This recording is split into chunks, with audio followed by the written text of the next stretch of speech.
j'ai envie de vous emmener en voyage. Dans les profondeurs de votre puissance, car être sur Terre aujourd'hui est un cadeau.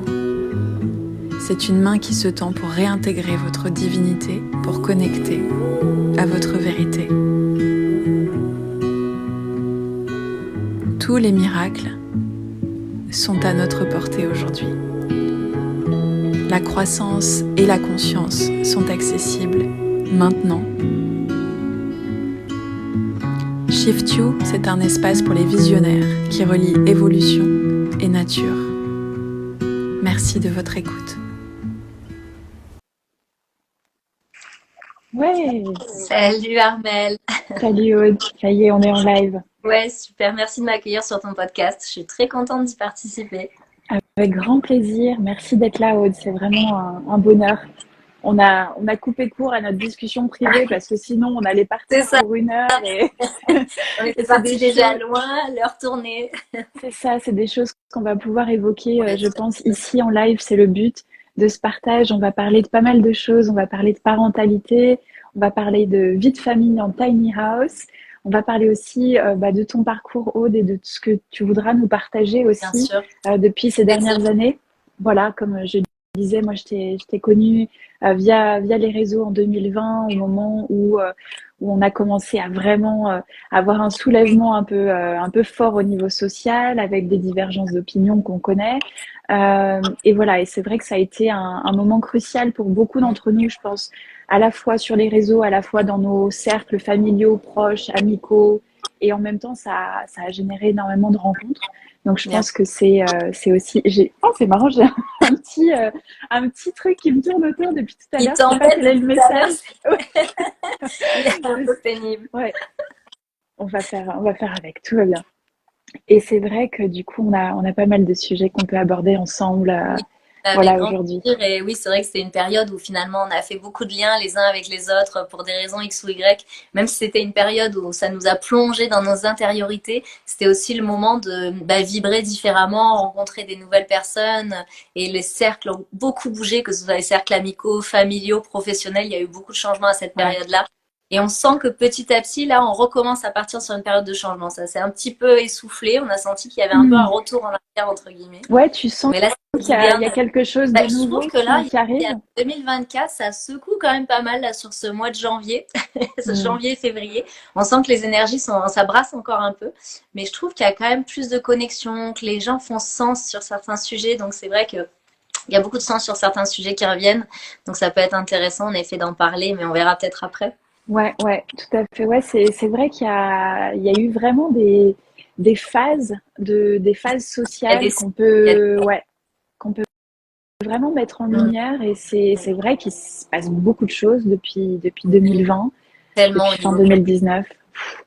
Donc, ouais, c'est vrai je pense qu'on va pouvoir en parler parce que ouais, tout est lié à tout.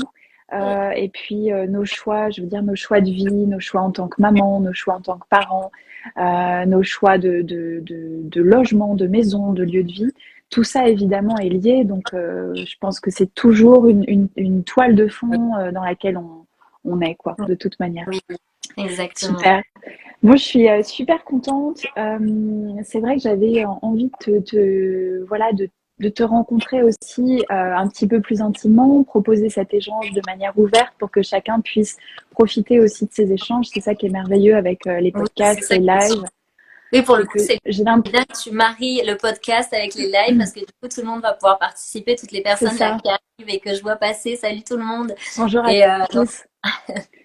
c'est super voilà, de pouvoir avoir tout le monde aussi sur ce Ouais, podcast. écoute, c'est un format que j'aime bien aussi parce Mm, que ça nous permet voilà, de pouvoir récupérer. Je sais qu'on n'est pas tous, tu vois, connectés au même type de format. bien Moi, il y sûr, a des choses que je regarde moins sur certaines plateformes et pourtant c'est le même contenu et, c'est vrai. et ça, voilà, ça a plus de sens de l'écouter parfois ou de le regarder. Donc on est très libre là-dessus. Et Ouais. effectivement, ce mois-ci, mon thème principal, focus, c'était la parentalité. Et ça a été, voilà, je me suis dit, c'est parfait pour échanger aussi avec toi sur ça. J'avais plein de questions sur ce mode de vie en tiny house. Oui. Et voilà, et je trouve ça assez génial. Je sais qu'aujourd'hui, vous avez quitté cette tiny house, que vous ne vivez plus dedans. Mhm. Donc, vous allez changer de façon de C'est vivre. ça. Ouais. C'est ça. Bah, du coup, tu veux que je t'explique un petit peu le cheminement? Avec grand plaisir, je veux Ouais, bien, si ok. tu veux partir Vous êtes du tous démarrage de ce d'accord? projet. Ouais, Ouais. ça marche. Et puis pour ceux et celles que je connais pas, ça peut être intéressant aussi de pouvoir expliquer un peu notre cheminement. Du coup, je vais recentrer sur la parentalité, puisque vraiment notre point de départ, nos changements en conscience se sont faits avec l'arrivée de notre première fille, qui était en l'occurrence notre chienne Ava, qui était un Charpé. Donc ça a été pour nous notre premier enfant, qui a été vraiment on a pris conscience de plein de choses par rapport à elle. Elle nous a vraiment reconnecté à la nature en l'occurrence, parce qu'il fallait aller la balader énormément. Elle était très sportive, donc du coup on s'est beaucoup reconnecté à la nature. Et puis il y a eu des nouveaux changements qui sont arrivés pour elle. Le questionnement de se dire, est-ce qu'on va continuer à vivre en ville? Est-ce qu'on va aller plutôt vers une maison à la campagne? Et en fait, quand on a eu notre deuxième fille, donc notre fille humaine, Daphné, là, ça a été vraiment un chamboulement, interne pour moi, forcément. Et puis, voilà, avec le papa, des questionnements qui sont venus, des envies de changement, et en l'occurrence, de sortir de la ville, d'avoir peut-être notre maison, notre extérieur, d'avoir notre potager, d'être moins dans ce rythme un peu aliénant de la ville, même si tout est relatif. On habite à Aix-en-Provence, c'est une ville à taille humaine, on s'y sent bien, c'est un grand village. Enfin, nous ici, c'est comme un village, on se connaît tous les uns les autres. Tu peux rarement sortir sans rencontrer du monde, donc c'est vraiment le village. Tout le monde sait tout sur tout le monde. Donc ça, moi, j'aime beaucoup parce que je viens d'un village. Donc je retrouve cet ADN du village dans la ville d'Aix-en-Provence. Mais au-delà de ça, on avait quand même envie de sortir de la ville. Et en fait, mon compagnon, lui, était attiré par le bois. Il rêvait de construire sa maison en bois. Donc, c'est à ce moment-là que tout s'est lié un petit peu et qu'on a réussi à construire notre maison en bois, passive, en dehors d'Aix-en-Provence, donc à Vintabras. Et il s'avère qu'on a eu notre deuxième fille, donc je te passe tous les cheminements, tous les questionnements, etc. Là, c'est vraiment les grandes lignes. Quand on a eu notre deuxième fille, il y a eu un peu une accélération parce que un an après, moi, je suis tombée malade, j'ai eu une tumeur à l'utérus, qu'en fait, on me l'a retirée très rapidement parce qu'elle avait énormément grossi rapidement, j'avais beaucoup de symptômes, donc il fallait opérer assez rapidement. Et il s'avère qu'à ce moment-là, ça a été un peu le détonateur pour moi, en me disant, mais je peux pas partir aussi vite, j'ai des enfants en bas âge, il faut que je reste. Donc ça a été tout un questionnement personnel sur la santé, sur le retour à la santé, quels étaient nos possibles, pourquoi j'en étais arrivée là, émotionnellement, psychologiquement, les traumas, pas les traumas, etc. Et en fait, ça a été aussi un questionnement par rapport à cette maison qu'on avait, qui était notre rêve. On s'y sentait bien, on était heureux, on pouvait construire notre famille avec cette maison. Mais on avait ce système bancaire où on devait payer énormément tous les mois pour rembourser cette maison. Et on s'est dit, ça fait pas sens. C'est pas juste de se saigner tous les mois pour une maison, pour une voiture, pour des achats, pour des crédits, etc. Donc, comment on fait pour essayer de se dégager petit à petit de ce système sur plein de sujets, que ce soit l'autosuffisance, que ce soit l'autosuffisance au niveau électricité, au niveau chauffage, etc. et au niveau bancaire. Donc, nous, notre idée, c'était de pouvoir revendre cette maison, aller sur plus petit. Et en l'occurrence, à l'époque, on avait ce cheminement un peu tiny house. Donc, on s'est dit, mais pourquoi pas? Ça peut être hyper intéressant pour plein de raisons. Mais en France, c'est encore très compliqué de pouvoir accéder à un logement tiny house parce que si tu n'es pas propriétaire d'un terrain, si tu ne peux pas la construire toi-même, il faut que tu l'achètes. Enfin, il y avait plein de questionnements. Et on s'est dit, c'est très compliqué encore en France de poser sa tiny house et se dire, c'est bon, je peux vivre là pendant X années, ça va bien se passer. Les lois changeant tout le temps en France. Les mairies n'étant pas toutes ouvertes à ça. Déjà, pour les maisons en bois, c'est très compliqué. On s'est dit, on va partir sur un habitat plus petit et on a trouvé un cabanon provençal à complètement retaper. Et ce qui est fou, c'est que ça faisait la taille, entre guillemets, d'une tiny house puisque c'était 20 mètres carrés, 23 mètres carrés. Donc on a dû complètement le retaper, on a dû complètement lui apporter notre touche à nous. Il faut savoir que ça a été 3 années très complexe parce que vivre en tiny house, ça fait rêver comme ça sur le papier, c'est beau en vidéo, mais en fait, ça vient profondément questionner ton rapport à ton habitat, à ton chez-toi, à tes possessions, à tes propriétés, parce qu'on possède des affaires, on est propriétaire d'affaires au-delà de la maison, notre dressing, la déco, enfin, on s'approprie plein de choses et on a l'impression qu'on en a besoin. Donc du coup, tu es obligé forcément de révolutionner ton intérieur. 23 mètres carrés par rapport à 80 mètres carrés, sépare-toi de 10 ans de vie, sépare-toi de déco, sépare-toi de mobilier, de fringues, etc. Donc ça nous a vachement questionné, ça nous a vachement recentré. Et puis, on s'est rendu compte que tiny house est égal à plus de temps pour l'extérieur, plus d'énergie pour aller en extérieur, plus d'envie justement de découvrir la nature, de passer du temps avec les autres, etc. Et ça, pour ça, moi, j'adore parce que je suis tout le temps en extérieur de chez moi. Et c'est vrai que pour ça, l'habitat, je n'y ai jamais mis mon cœur de vie. Il y en a d'autres peut-être qui le font, mais moi, mon cocon, il me sert toujours à déployer mes ailes en permanence en extérieur. Donc je suis comme ça, je butine en extérieur tout le temps, et puis après je reviens chez moi, je me ressource et je repars dehors et je refais mon petit job, puis je reviens. Et du coup, cette idée de vivre en tiny house, ça a été vraiment plein de leçons de vie, très belles, mais aussi très compliquées. Et j'ai en tête, pour finir, après on passera peut-être à une autre question Non, sur mais la tiny house. c'est super intéressant. Ouais, je pense que Bah, voilà, n'hésitez pas à me prends ton dire temps si c'est pour trop, parler de puis ce n'hésitez pas process. aussi Non, vous pas à du me tout. dire si vous avez des questions ou si vous voulez que je précise quelque chose, n'hésitez pas. Et du coup, oui, il faut savoir que ce lieu, cet habitat qu'on a dû entièrement retaper, nous a demandé beaucoup d'énergie, beaucoup de ressources, qu'elles soient financières ou énergie physique. Moi, j'étais enceinte. Après, j'ai Ouais. accouché de mon troisième dans ce cabanon. On a vécu à 5 avec notre chienne, puis après, notre chienne est partie. Et du coup, ça a été notre fils qui est arrivé. Donc, il y a eu tous ces changements de vie. Et donc tout ça pour en venir au fait que cette tiny house nous a vraiment profondément marqué, autant Bah positivement oui. que négativement aussi. Et à la fois, j'avais lu une fois un mode bouddhiste qui avait dit que les lieux les plus chargés énergétiquement, les lieux les plus difficiles à vivre, étaient ceux qui allaient t'apprendre le plus sur toi-même. Ouais. Et finalement, je comprends totalement le sens de cette phrase après les 3 ans et demi qu'on vient de passer. Ouais. Ah, c'est passionnant, je trouve, parce que ça remet en perspective beaucoup de choses. Tu dis effectivement, faire ce choix, ça implique Mhm. tout un tas de paramètres qui sont à prendre en compte. Et dans une société évidemment d'ultra consommation, c'est revenir à quelque chose de très épuré, de très minimaliste, Oui, où on se rend compte qu'on possède beaucoup de choses finalement oui, tous, oui, et qu'on met aussi beaucoup d'attachement derrière les choses. ça. Et forcément, ça a remue. Ben, c'est ça. Puis en fait, le fait de posséder des choses, ça nous prend beaucoup d'énergie et on s'en rend pas compte. Mm. C'est vraiment se dire aussi que toutes ces choses qu'on a et qu'on possède nous prennent de l'énergie, nous prennent du temps. Une maison, une grande maison comme aujourd'hui la plupart des personnes veulent, de 160 mètres carrés, 200 mètres carrés, il faut l'entretenir, il faut la chauffer, il faut l'éclairer, l'allumer, j'allais dire. Il faut l'éclairer. Enfin, il y a plein, il Ouais, faut la ouais, meubler, il faut la remplir de choses.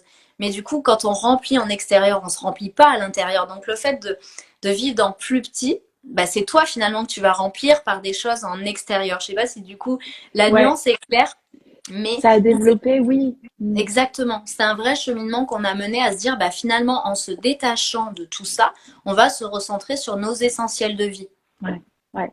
Ça développe, tu disais, ça a développé énormément ton rapport à la nature, ça a Oui, développé en fait, ton plaisir même d'aller encore plus en nature, mm, d'aller encore plus dehors et de trouver comment finalement se nourrir simplement sans avoir mm, besoin de rester chez soi oui, oui, ou d'être au contact de ouais. choses, quoi, Ouais, bah, de du coup, choses c'est ça matérielles. que je me dis, bah, tout ce cheminement, je l'avais déjà, mais si tu veux, je me suis rendu compte quand on avait cette tiny house et qu'on avait que 20 mètres carrés entre guillemets et que du coup, on avait moins de temps à dépenser en intérieur, qu'est-ce que je voulais faire en extérieur? Mm. Donc, voir la famille, voir les amis, aller en pleine nature et quelque chose qui me manquait avec le cabanon, faire mon potager, m'occuper de mes arbres. Tu vois, faire des activités en extérieur avec les enfants, de Ouais, créativité, de jeux, d'amusement, du sport, du yoga, de la méditation. Et en fait, tout ça, c'était vraiment important petit à petit. Je me suis fait un peu ma liste de ce qui était finalement mes priorités pour être en équilibre. Parce que c'est toujours l'idée qu'on ouais. reste en équilibre, qu'on se sente bien et pas de se bouffer son temps à faire des choses qui finalement ne nous nourrissent pas. Donc finalement, ça m'a permis de faire vraiment une liste de ce qui me nourrissait dans ma vie et de me dire, bah voilà, c'est le goal prochain, l'objectif prochain, c'est d'avoir tous ces objectifs-là qui soient respectés. Ouais, ouais, ouais. Et justement, donc tu disais, il y a autant d'aspects qui ont été bien, qui ont été des challenges. Quels auraient été finalement, quels seraient les challenges dont voilà, que tu peux vraiment constater aujourd'hui? Quels ont été les challenges pour toi et puis en famille aussi, j'imagine, Euh, au niveau Tu veux dire global? par rapport à cette vie en tiny house? Ouais. Bah, déjà, il y a eu le cheminement de Mm, venir vivre dans beaucoup plus petit. mm, Une fois que tu as été habitué à avoir ta maison avec une certaine superficie, ou même si c'est un appartement, il y a une certaine superficie, déjà tout cet espace en moins, comment tu viens le transformer? parce que dans la vie, tout se transforme. Ouais. Donc, il n'y a jamais de vide. Donc ça, c'est justement de se dire qu'est-ce qui va venir remplacer ce vide d'espace. Et finalement, il y a déjà ce cheminement-là de venir vers plus petit. Et puis, je crois que les challenges, ça a été surtout au début de se séparer de ce qui avait été, de laisser en arrière ce qui devait rester en arrière. Et si tu te focuses sur des détails, tu n'y arriveras pas. Mais il faut arriver à se focus sur l'objectif final, entre guillemets.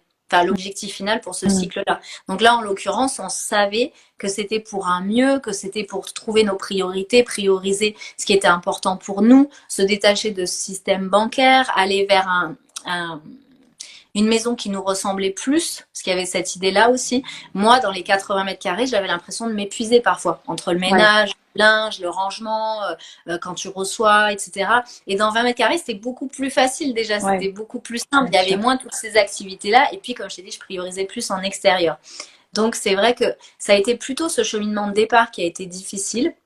Et puis après, de dépouillement en fait. Ouais, de dépouillement, de laisser ce qui doit rester de laisser au passé ce qui doit rester au passé et de se focaliser sur des nouveaux objectifs. Parce que des fois, c'est difficile d'accepter qu'on est fait de cycles et que ce qui était avant le cycle où on pensait que c'était juste pour nous ne l'est plus forcément et qu'on est passé sur un nouveau cycle. Et qu'est-ce qui se passe dans ce nouveau cycle? Et des fois, on met du temps à comprendre quelle est la leçon derrière le cycle qu'on est en train de traverser, le pourquoi de telle rencontre, le pourquoi de tel changement, le pourquoi on a perdu ça. Et je te rejoins beaucoup. La perte des choses, tu vois. C'est ça aussi qui est très difficile, c'est de perdre les choses. Ou en tout cas, d'avoir l'impression de les perdre. C'est l'impression de les perdre, exactement, parce que ça venait de nous, cette décision. Mais à l'intérieur, c'est quand même comme une perte. Donc émotionnellement, tu vis ça comme une perte, alors que ça vient c'est ton choix. Mais c'est pas ça aussi parfois, donc c'est pour ça qu'il faut arriver à se focus sur l'objectif plutôt que ce qui est en train de se passer là, à l'instant présent. Ouais, c'est vrai, c'est hyper intéressant. Tu parles des cycles, tu rappelles l'importance des cycles.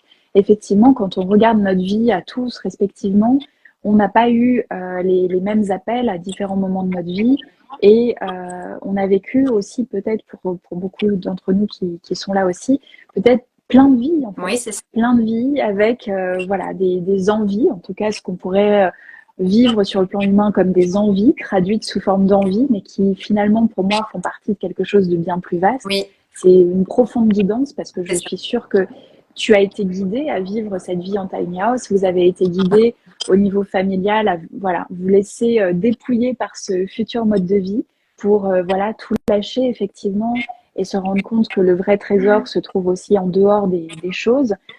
Parfois, il faut le vivre pour pouvoir l'expérimenter profondément. Et c'est vrai qu'on n'a pas tous les mêmes cycles au même moment. Tu vois, si je devais faire un parallèle avec là où j'en suis aujourd'hui, je pense que vous êtes sans doute dans un nouveau cycle aussi aujourd'hui si vous décidez de vendre ce lieu.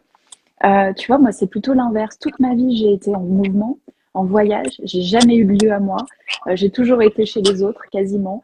Ou alors j'ai toujours loué ou pour des petites périodes, etc. Et aujourd'hui, je ressens ce besoin, et je pense que ça va aussi avec la matrescence et la maternité. Je ressens ce besoin de garder. Tu sais, c'est hyper étrange parce que j'ai passé ma vie à donner des fringues, donner des livres, donner des affaires, donner des meubles, tout vendre, tout lâcher. Et aujourd'hui, tu vois, il y a ce retour à la famille, à contenir, à garder. Tu vois, je te jure, le fait aussi d'être pas forcément en France, dans son pays d'origine, il y a des choses qu'on trouve pas, il y a des choses qui manquent de France, tu vois, ou de l'Europe. Et en fait, à chaque fois qu'il y a quelque chose qui me fait du bien, tu vois, ou un meuble, parce que mon chéri construit énormément de meubles en bois aussi, donc c'est rigolo comme tu parlais.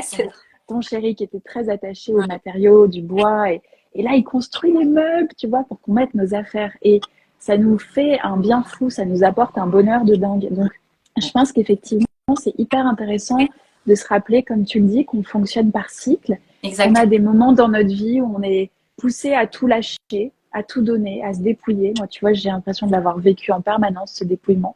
Et je pense que ce cheminement nous permet d'aller exactement là où on doit aller, au niveau de la conscience, au niveau de la vie, au niveau familial, personnel et autres. Tout à fait, puis c'est exactement ça. Et j'avais publié une vidéo justement qui demandait à tout un chacun de regarder son intérieur actuel. Parce que du coup, si on voit notre intérieur actuel comme un cocon, bah, du coup, on a tout ce qu'il faut dans ce cocon pour ensuite pouvoir déployer nos ailes. Donc, c'est vraiment l'idée de cycle transitoire et Ouais, notre maison est à l'image de ce que nous sommes en train de vivre souvent intérieurement. Les ouais, tout à questionnements, fait. les changements, les cheminements. On a déménagé, on n'a pas déménagé. Pourquoi on est dans un même endroit depuis 30 ans, mais on s'y sent pas bien, on est sclérosé, on a tel et tel symptôme dans le corps. En fait, notre maison, c'est aussi notre maison intérieure. Ouais, C'est ouais. l'image de notre maison intérieure, de ce qui se passe à l'intérieur de nous. Ouais, ouais, totalement. Et puis ces liens qu'on peut faire avec la géobiologie aussi, Oui, qui vient, exactement. voilà, C'est est-ce qu'il y a un intéressant. symptôme dans ma maison qui vient aussi mettre en lumière quelque chose qui se passe à l'intérieur de mon corps ou du corps familial ou ouais, Tout à fait. Tout est toujours lié, comme tu le disais tout ouais, à l'heure. ouais, c'est ça. Et tout est symbolique. Tu vois, ça c'est un truc qui m'a que j'ai vraiment intégré ces dernières années en tant que, tu vois, bah voilà, en tant qu'individu, en tant qu'humaine à part entière, mais en tant que coach, en tant qu'accompagnante, c'est vraiment bah ouais, on a voilà, c'est toujours des symboles qui viennent nous informer de Mm, quelque chose. La bien vie est sûr, symbolique et notre maison fait partie intégrante de notre mouvement intérieur. complètement. Ouais. Complètement. Et c'est vrai qu'aujourd'hui, il y a plein j'ai l'impression qu'on voit de plus en plus de modes de vie différents en termes de choix de vie, choix de lieu de vie, choix de maison. Ouais, Tu vois, il y a complètement. des gens qui partent en mouvement, en van, qui retapent des bus. J'ai interviewé une fille voilà, J'ai vu, qui est partie avec sa famille j'ai en vu. bus. Ils ont Ouais, se ouais. tapé, voilà. Tu vois, il y a plein de modes de vie. Je Ouais, je pense pense qu'il y a un appel, qu'aujourd'hui, de toute façon, ouais, un appel au vrai, et chacun va l'entendre résonner d'une manière ou d'une autre, mais il y a vraiment cet appel, ce retour aux sources, cet appel au vrai, au juste, à être aligné avec soi. On n'est pas une génération qui n'allons pas nous écouter, et justement, au niveau mm, collectif, on sent que mm, de plus en plus, les gens ont ce besoin de s'écouter et d'aligner tout leur plan de vie, en fait, sur le même plan qui est leur plan à eux-mêmes, quoi. ouais, tout à fait. Et je pense que, comme on le disait aussi un petit peu en début d'échange, il y a cette instabilité de cette période, de ces 3, 4 dernières C'est ça. années, depuis Tu cherches une encre, 2019-2020. tu cherches à t'ancrer très Ouais, fortement.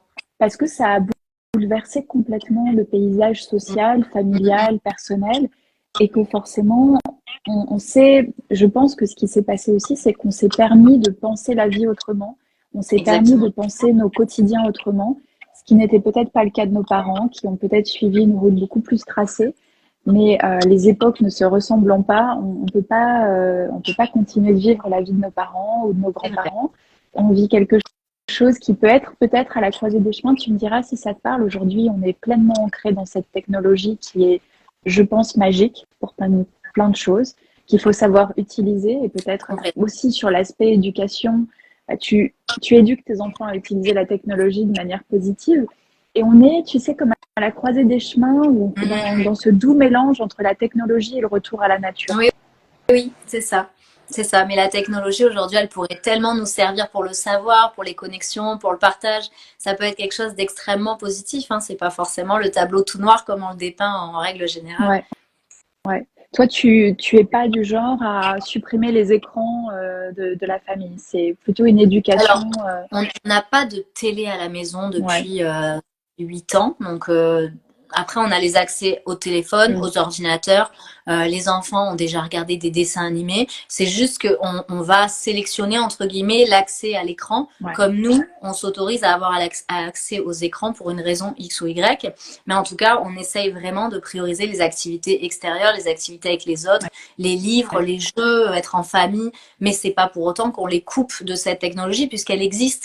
À un moment Ouais. donné, ils Je suis y auront d'accord. accès de toute façon pour une raison X ou Y. Donc à nous de leur donner les codes pour qu'ils puissent s'en servir de la meilleure manière possible, pour qu'ils puissent en profiter aussi parce que il faut le dire, de temps en temps dans un quotidien où on va à 10 000, notre cerveau émouline tout le temps. Bah oui, regarder un truc pendant 20 minutes, ça fait du bien. C'est peut-être pas la meilleure technique de relaxation au monde, mais c'est comme ça. On a grandi avec les écrans. Des fois, regarder un bon film, bah, c'est génial, ça ouvre Ouais, tout à l'esprit. fait.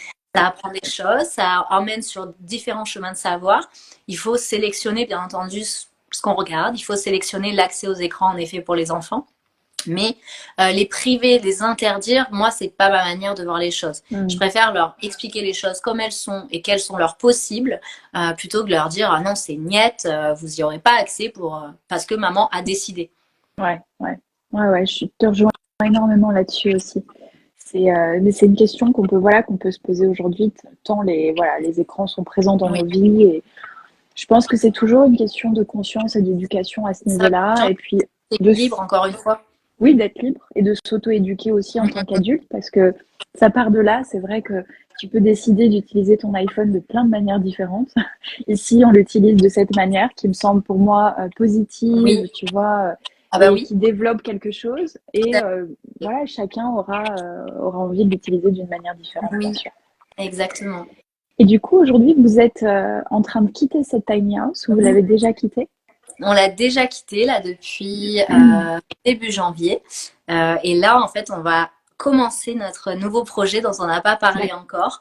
D'accord. Mais c'est un projet qui fait vraiment sens avec tout ce cheminement qu'on a mené. Donc, on aura vraiment à cœur de Ouais, partager certaines informations de ce nouveau projet dès début avril. Donc, on est génial. Du coup, trop content. Mais en tout cas, il y a un euh, vrai retour à la nature et ouais, je vais ouais. pouvoir avoir mon espace pour pouvoir m'éclater en extérieur. Et c'est génial, ouais. Sans rentrer dans les détails que tu partageras dans quelques temps. Du coup, ouais, c'est un nouveau cycle qui démarre pour vous. Oui, oui, oui, je pense que oui, c'est un nouveau cycle qui démarre pour nous et on va faire sens avec, on va coupler avec ce que tu disais tout à l'heure sur la parentalité. Moi, la parentalité, je la vis à Mm. fond depuis le début.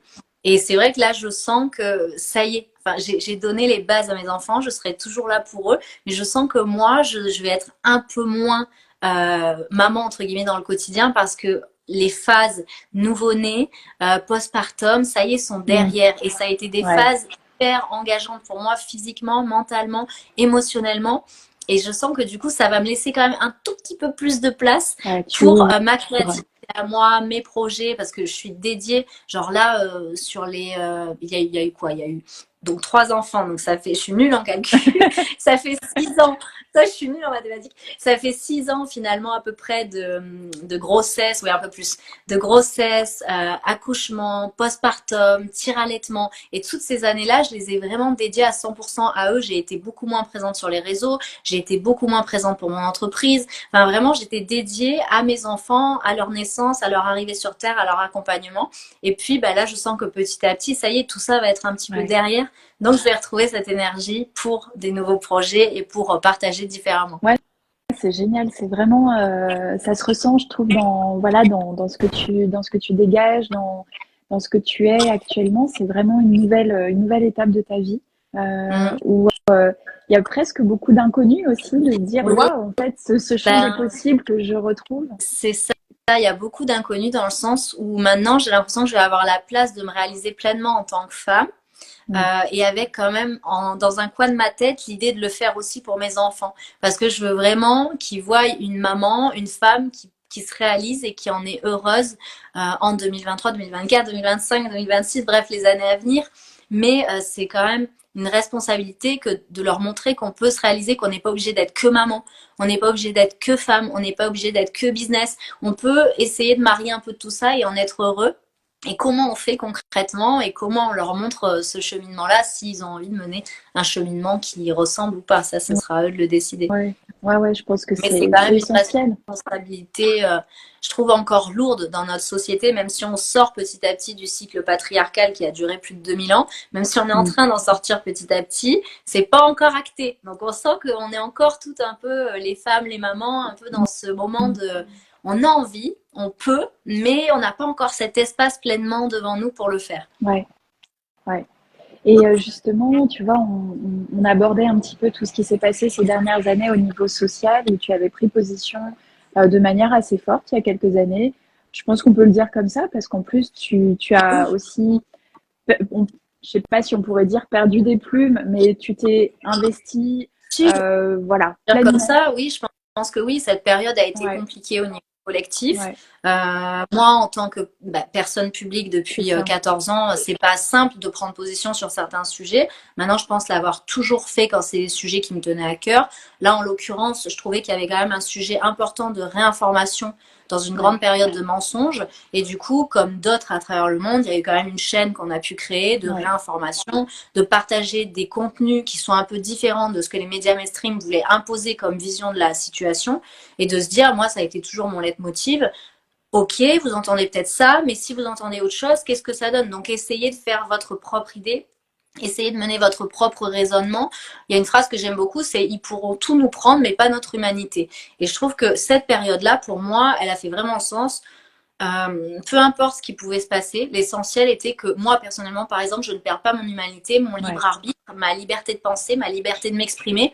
Et c'est une période où on nous a interdit de nous exprimer, on nous a interdit limite de penser, on nous a interdit de communiquer. Moi, je l'ai subi, j'ai failli perdre mon compte plusieurs fois, j'ai reçu des avertissements des réseaux sociaux, j'ai été shadowban de nombreuses fois, j'ai perdu de nombreux abonnés, de nombreux followers. Donc, mais c'est pas pour autant que ça m'a empêché de continuer de faire le lien avec des journalistes, des médecins, des influenceurs, toutes ces personnes qui pouvaient apporter une vision différente de ce qui se passait. Toujours étant, pour moi, ce qui est juste, c'est qu'on garde notre libre arbitre et qu'on puisse penser par nous-mêmes. Ouais. Et je pense que tu l'as réalisé comme tu le souhaitais et comme il le fallait. Et je pense que ce qui transparaissait vraiment de tes messages, c'était aussi cet amour, cette authenticité, cette bienveillance et cette volonté d'informer au-delà des frontières. Tu vois, je sais qu'aujourd'hui, comme tu es dans cette nouvelle phase, et je pense qu'on la ressent tous au niveau collectif, il y a eu ce moment pour informer peut-être de manière, très intense, très brute. Et puis, on rentre aussi progressivement vers autre chose où peut-être aujourd'hui, on ouvre le champ des possibles et en tout cas, j'ai l'impression qu'il est aussi temps de dire l'espoir est là, les autres possibilités sont là. Et unissons-nous plutôt dans le futur, au travers de la vision du futur, de se réunir dans cette bienveillance, tu en parlais tout à l'heure, dans cette bienveillance, dans cet amour, dans cette compréhension, et d'embarquer finalement les gens qui ont envie d'aller vers cette avancée aussi de conscience. Ouais, tout à fait. Et je pense que là, de toute façon, le temps n'est plus pour l'instant au collectif et on le ressent, on a tous et toutes des choses qui nous appellent dans notre vie. Donc il y a comme si un espèce d'ancrage qui nous remettait bien dans notre quotidien, qui demandait à ce qu'on reprenne racine avec tout ce qu'on a pu comprendre, qu'on a pu apprendre, tous les savoirs qu'on a pu emmagasiner récemment et de se dire, bah voilà, avec cette nouvelle perception, qu'est-ce que moi, dans mon quotidien, déjà, j'actionne pour ensuite redonner la main dans le collectif, peut-être un petit peu plus tard. Mais c'est vrai que là, on sent que tous et toutes, on est quand même tous appelés à une forme de guérison émotionnelle, une forme de guérison physique, à une forme de changement dans notre quotidien. Il y a beaucoup de gens, encore plus de gens maintenant qui changent de voie, de carrière, qui bougent, comme tu l'as dit, qui font des choix de vie complètement différents, qui vont à l'étranger, qui font des choix de vie à l'étranger, en van, en tiny house, bref. Il y a plein de cheminements comme ça, personnels, pour ensuite peut-être revenir à il faut l'espérer, à cette union collective plus tard, en étant un peu plus mûr en tout cas. Ouais, c'est marrant parce que tu vois, aujourd'hui, nos sujets, c'était vraiment la parentalité, parler de ton expérience de la tiny house. Donc, on reste sur l'aspect vraiment logement, choix de vie, de où est-ce qu'on vit, où est-ce qu'on s'installe. Et effectivement, je trouve que ton analyse est très juste. Aujourd'hui, j'ai l'impression que on a maintenant ce temps, après l'intégration de toutes les connaissances, de toutes les informations qu'on a eues, et puis aussi de ce choc, tu vois, de ce choc traumatique un petit peu social.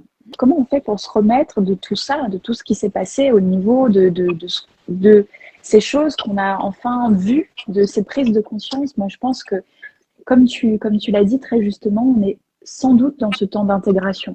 Et ce temps d'intégration, il nous permet de revenir à nous, à nos projets, à notre famille si on en a une ou qu'on est en train de la créer, si on est enceinte en tant que femme ou si on est en train de créer ce foyer.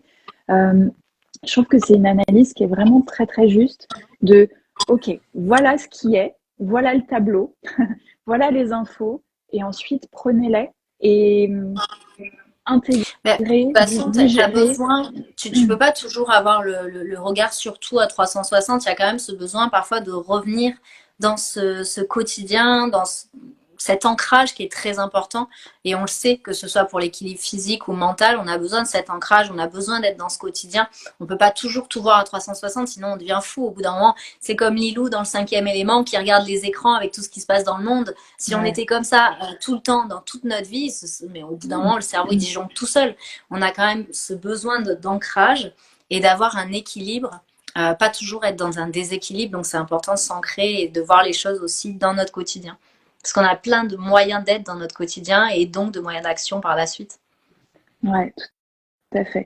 C'est encore une fois, on revient à cette idée de cycle et Et je pense que cette période était nécessaire pour pouvoir réajuster comment on veut finalement Oui, enclencher la suite de notre humanité, en fait. bien sûr.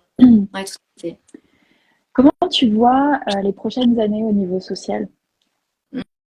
Hum, Ça ne sera que ma perception des choses. Ça n'engage que moi. Ça n'engage que Moi, toi. je suis une utopiste. Donc, j'ai toujours à cœur de penser que les choses vont aller vers le mieux et rapidement. J'aimerais que ça fasse ça, clang, et c'est bon, c'est enclenché. Or, ce n'est pas le cas. Or, il y a un temps entre la prise de conscience et la réalité dans la matière. J'ai à cœur de croire vraiment qu'il va y avoir des beaux changements et qu'on va pouvoir les vivre et que ça n'attendra pas encore des générations. Parce que tout ça, je me dis, bah, c'est comme un bon 42 fièvre et puis après tu guéris. Donc là, on est un peu dans ce 42 fièvre. Alors à savoir combien de temps ça va durer, n'espérons pas des décennies et des décennies, mais j'espère que notre intelligence du collectif et la force des réseaux sociaux, parce que mine de rien, c'est aussi une force, il faut pas l'oublier, et on l'a vu en 2020, ça a été une grosse force pour relayer énormément d'informations très rapidement, connecter les gens les uns avec les autres. Donc cette force des réseaux sociaux permet aussi de partager énormément de sources de réinformation, d'information, de développement personnel, de spiritualité, de plein de sujets comme ça qui passionnent les gens maintenant, et surtout ça ouvre énormément l'esprit vu le temps passé sur les réseaux sociaux quand c'est pas sur des contenus débilisants, on va dire, et c'est des contenus intelligents, intelligibles et qui ouvrent la conscience, on peut se dire qu'il y a quand même matière à. Donc j'ai vraiment à cœur de penser que les choses vont aller vers le mieux dans les années à venir. Moi, j'en suis. En tout cas, voilà, j'ai cette vision aussi, et je pense que ce serait horrible d'imaginer un monde où tout est foutu et où l'humanité, voilà, disparaît. Je pense qu'il y a des gens. Je pense que c'est quelque chose qu'on veut nous induire aussi. Tout à Parce fait. que au-delà du fait de dire oui, c'est du climato-sceptique, c'est pas ça. C'est juste qu'à un moment donné, il faut pas oublier que la peur est un fonds de commerce et que instiller la peur au quotidien, ça ne fait pas vibrer l'humanité sur ses meilleures vibrations. Donc du coup, bah, si tu regardes bien, moi je m'étais fait la réflexion une fois, j'avais retrouvé je crois qu'ils appellent ça un almanach de naissance, un truc comme ça. C'est un papier que j'ai dans mon album de naissance que mes parents avaient imprimé sûrement pour l'occasion. Et dessus, tu vois les grandes dates de mon année de naissance. Et tu vois mort de Daniel Balavoine dans un accident d'hélicoptère, guerre au machin, je sais plus quoi, je sais plus où c'était la guerre à ce moment-là. Il y avait que des trucs négatifs. Je dis, bah, putain, merci pour l'entrée en matière sur Terre, quoi. Bienvenue sur Terre, Rod. Parfois sur les réseaux sociaux, et en plus aujourd'hui, c'est encore pire parce qu'on voit des images qui sont vraiment horribles. C'est pas qu'elles n'existent pas, mais c'est qu'on ne devrait pas avoir accès autant à des images aussi atroces. Et en fait, à un moment donné, tout ça, toute cette peur, toutes ces choses monstrueuses en permanence, ça fait des décennies et des décennies qu'on nous les sert comme la réalité de l'humanité.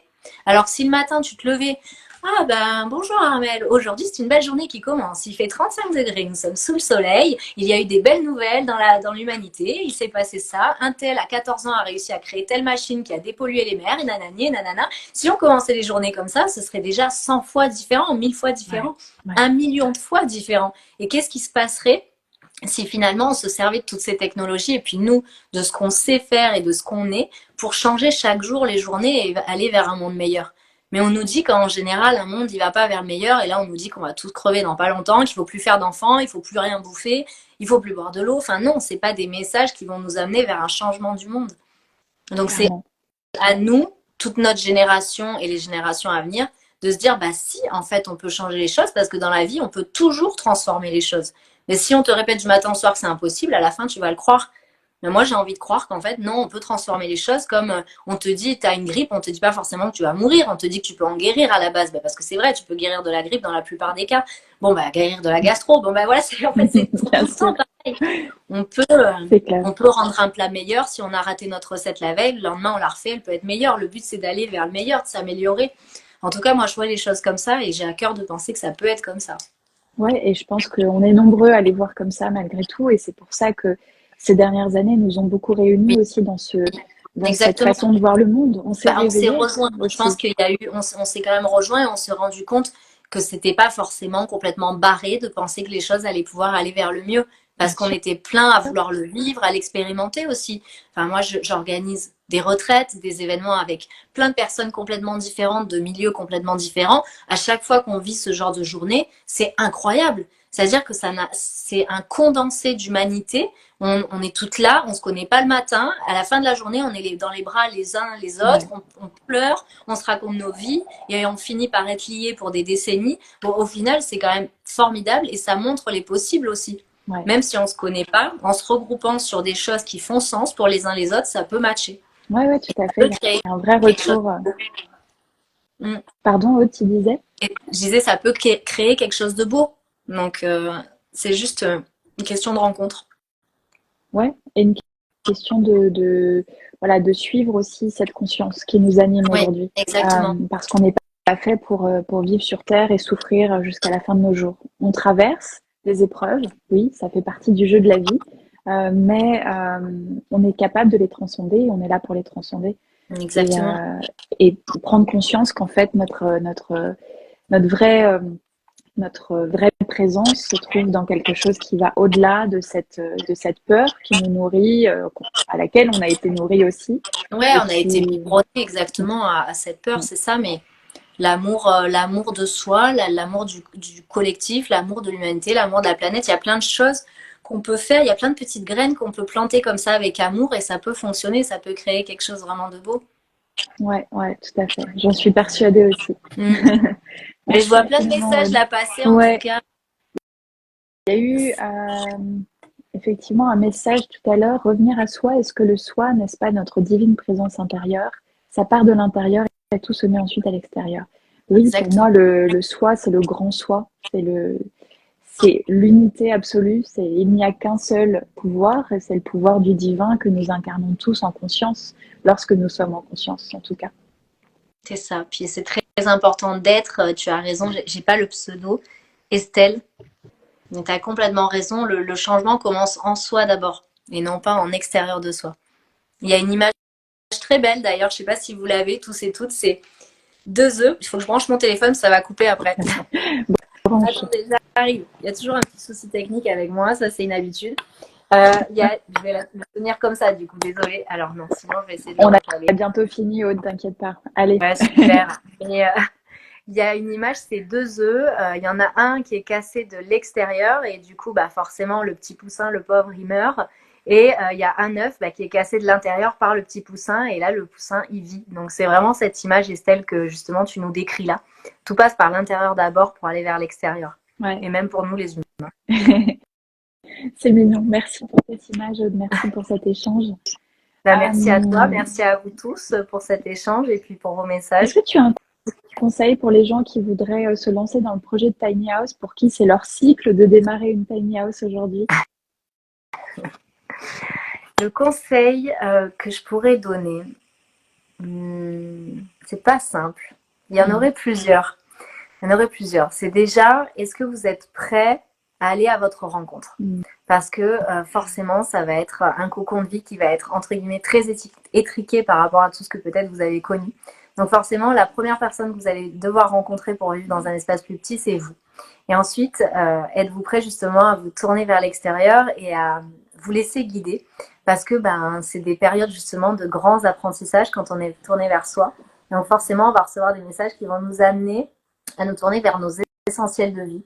Donc, est-ce qu'on est prêt à accepter que ces essentiels de vie ne soient pas ce qu'on avait mis en goal pour sa life, en se faisant un peu son délire de vie dans la matérialité? Parce que du coup, forcément, quand on va peut-être aller vers quelque chose, un cheminement un peu plus spirituel, un cheminement peut-être un peu plus religieux, un cheminement peut-être un peu plus familial. Enfin, il y a plein de cheminements qui nous font grandir.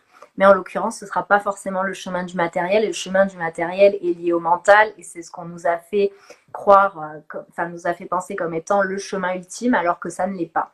Donc quand on va vers une tiny house, en effet, on va se déposséder de plein de choses et on va se tourner vers les nouvelles priorités de vie. Est-ce qu'on est prêt à les vivre? Et ensuite, ne garder que l'essentiel. Donc cette phrase, elle va vous accompagner de toute façon tout au long de votre cheminement vers une tiny house, de vie dans une tiny house. Et ne garder que l'essentiel, c'est vraiment ce qui est essentiel à vous, mais à votre cœur surtout. Donc, ne gardez que l'essentiel. Super. Voilà. Merci infiniment, Aude. Merci à toi, merci à tout le monde. Merci à tout le monde. Je t'embrasse. À plus tard.